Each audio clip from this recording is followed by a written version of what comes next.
Flashing some interplanetary gold yelling and sipping space water might sound far-fetched, but both could soon be reality, thanks to a new U.S. law that legalizes cosmic mining. In a first, President Barack Obama signed legislation at the end of November that allows commercial extraction of minerals and other materials, including water, from asteroids and the Moon.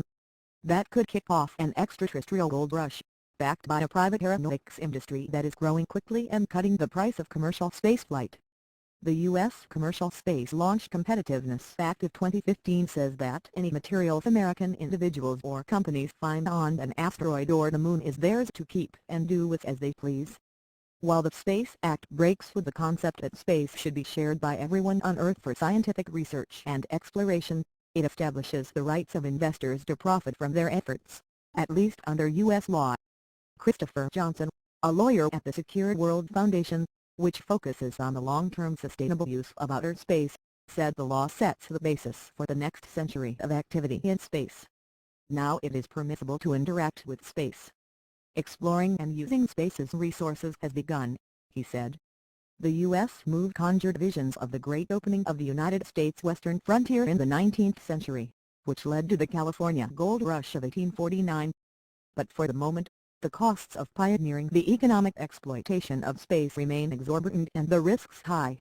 Large companies are still studying their options, but smaller startups are impatient to get going, like Planetary Resources, launched in 2012 by Google co-founder Larry Page.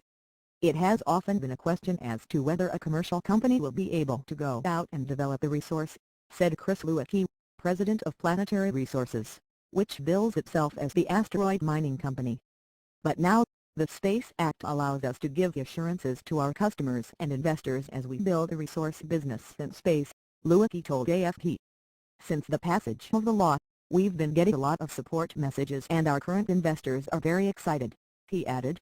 Megan Crawford, vice president at another ambitious asteroid miner, Deep Space Industries, said that with the law's passage investors are no longer fretting that they are wasting their money.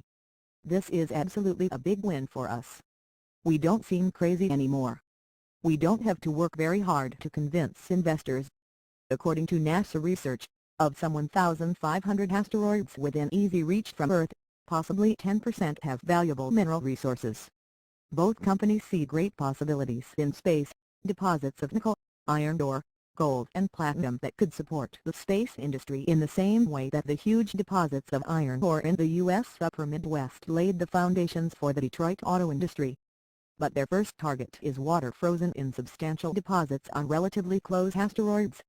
The water's value, more than just to drink, is in providing hydrogen fuel for space vehicles. It could supply a refueling station for the rockets, for instance, destined to explore Mars. And it could be used to refuel satellites in orbit.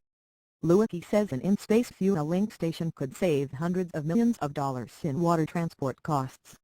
If we can store that water there, we can refuel rockets, satellites. It will be a huge opportunity.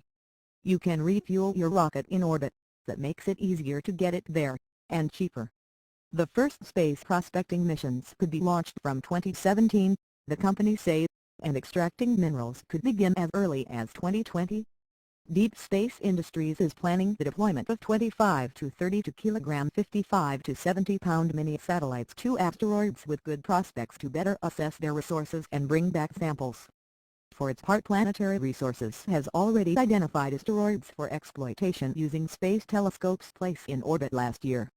It plans to launch a small exploration satellite early next year, Lewicki said.